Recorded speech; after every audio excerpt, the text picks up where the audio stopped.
సంవత్సరానికి 365 రోజులు, ఎన్నో పర్వదినాలు, మరెన్నో పుణ్య కార్యాలు.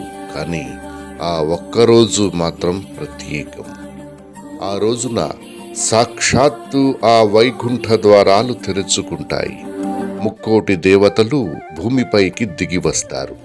ఉత్తర ద్వారం గుండా ఆ శ్రీమన్నారాయణుడిని ఒక్కసారి దర్శించుకుంటే చాలు, ఈ జన్మలో చేసిన పాపాలన్నీ పటాపంచలై మరు జన్మలేని మోక్షం సిద్ధిస్తుందని పురాణాల వాక్కు.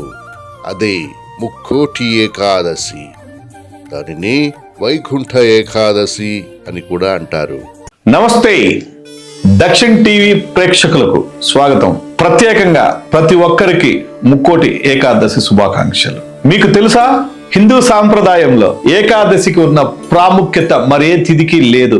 అందులోనూ ధనుర్మాసంలో వచ్చే శుక్ల పక్ష ఏకాదశి అంటే సాక్షాత్తు శ్రీ మహావిష్ణువుకి ఎంత ప్రీతి అయిన రోజో మీకు తెలుసా? ఆయనకు అత్యంత ప్రీతికరమైన రోజు. అసలు ముక్కోటి ఏకాదశి అంటే ఏమిటి? ఉత్తర ద్వారం గుండానే ఎందుకు దర్శించుకోవాలి? ఈ రోజు ఉపవాసం ఎందుకు ఉండాలి అనే ఈ ప్రశ్నలన్నిటికీ ఈ ఎపిసోడ్లో చర్చించుకునే ప్రయత్నం చేద్దాం. అసలు ముక్కోటి ఏకాదశి అంటే ఏంటి? సూర్యుడు ధనుర్రాశిలో ఉండగా వచ్చే శుక్ల పక్ష ఏకాదశినే వైకుంఠ ఏకాదశి లేక ముక్కోటి ఏకాదశి అని అంటారు.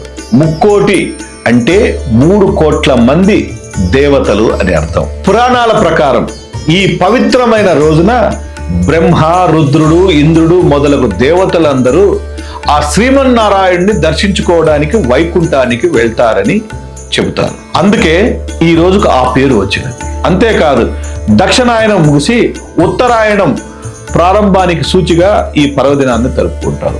దక్షిణాయనం పితృదేవతలకు రాత్రి అయితే ఉత్తరాయణం పితృదేవతలకు పగలు. అంటే దేవతలందరూ నిద్రలేచే ఈ బ్రహ్మీ ముహూర్తం ఈ ధనుర్మాస ఏకాదశి. అందుకే ఈ రోజున చేసే పూజకి 1000 రెట్లు ఎక్కువ ఫలితం ఉంటుంది. బాగుంది కదా?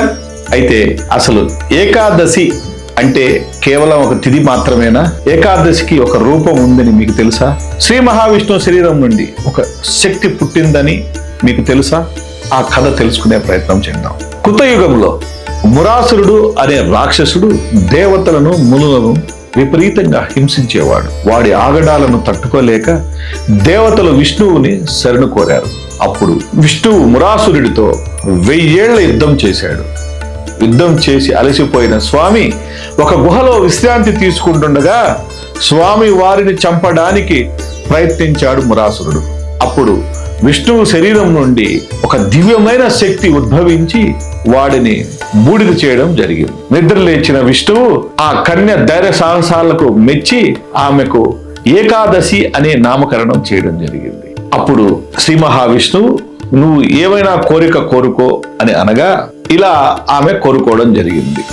స్వామి, ఎవరైతే నా పేరుతో ఏకాదశి రోజున ఉపవాసం ఉండి మిమ్మల్ని భక్తితో కొలుస్తారో వారికి వైకుంఠ ప్రాప్తి ప్రసాదించండి అని కోరుకోవడం జరిగింది. అప్పుడు శ్రీ మహావిష్ణువు తదాస్తు అని ఆమె కోరికను అంగీకరించడం జరిగింది. వైకుంఠ ఏకాదశి రోజున ఎవరైతే ఉపవాసంతో భక్తితో స్వామివారిని కొలుస్తారో వారికి ఆ శ్రీ మహావిష్ణువు యొక్క అనుగ్రహం లభిస్తుంది అనేది ఈ కథ యొక్క సారాంశం. అద్భుతం కదండి? ఒక రాక్షస సంహారం నుండి ఇంత గొప్ప పర్వదినం పుట్టింది. కానీ మీరు గమనించారా? వైకుంఠ ఏకాదశి రోజున ప్రతి ఆలయంలో ఉత్తర ద్వారం నుండే భక్తులను అనుమతిస్తారు. ఎందుకని? తూర్పు ద్వారం ఉండగా ఉత్తర ద్వారం ఎందుకని?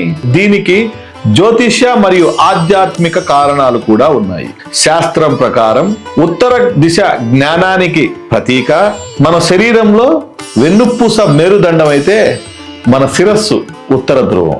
కుండలిని శక్తిని జాగృతం చేసి జ్ఞానవార్గం వైపు నడిపించే ఈ ఉత్తర ద్వార దర్శనం అంతరార్థం. మరో కథనం ప్రకారం వైకుంఠ ఏకాదశి రోజున వైకుంఠపు వాకిళ్లు తెరుచుకుంటాయని, వైకుంఠం చుట్టూ ప్రాకారాలు ఉంటాయని, దానికి ఉత్తర దిశలో ఉన్న ద్వారాన్ని వైకుంఠ ద్వారం అని అంటారని ప్రతీతి. ఈ రోజున సూర్యోదయానికి ముందే స్నానం చేసి విష్ణు ఆలయానికి వెళ్ళి ఉత్తర ద్వారం గుండా స్వామివారిని దర్శించుకుంటే మనం ఇహలోక బంధాల నుండి విముక్తులమై ఆ పరమాత్మ సాన్నిధ్యానికి చేరుకుంటామని భక్తుల యొక్క నమ్మకం. తిరుమల శ్రీవారి ఆలయంలోనూ భద్రాచలంలోని ఆలయంలోనూ ఈనాడు ప్రత్యేకంగా ఉత్తర ద్వార దర్శనాలను వైకుంఠ ఏకాదశి రోజున ఉపవాస సమయంలో బియ్యం గాని బియ్యముతో చేసినటువంటి పదార్థాలు ఎందుకు తినకూడదు ఉపవాస సమయంలో? ఎందుకంటే ఏకాదశి రోజున గాయత్రి మాత అన్నంలో దాగి ఉంటుంది. అలాగే పాపాలన్నీ కూడా అన్నంలోనే నివసిస్తాయని ఒక నమ్మకం.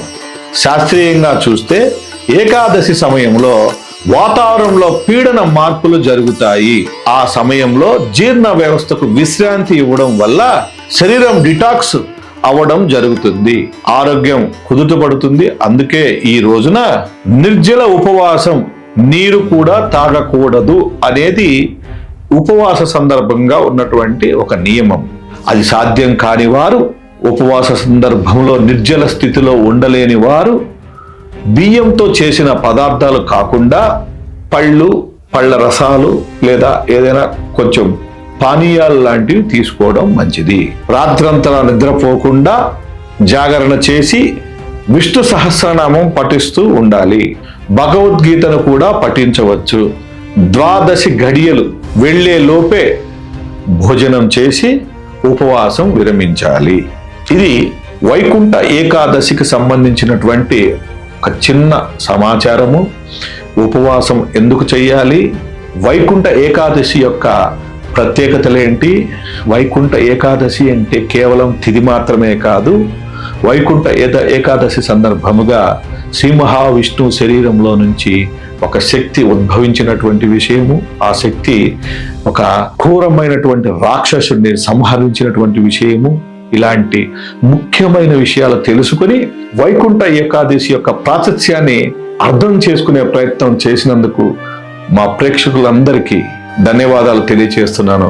ఆ శ్రీ మహావిష్ణువు కృపా కటాక్షాలు అందరికీ లభించాలని ప్రత్యేకంగా మా దక్షిణ్ టీవీ తరపున మా ప్రేక్షకులందరికీ వైకుంఠ ఏకాదశి శుభాకాంక్షలు తెలియజేస్తున్నాను.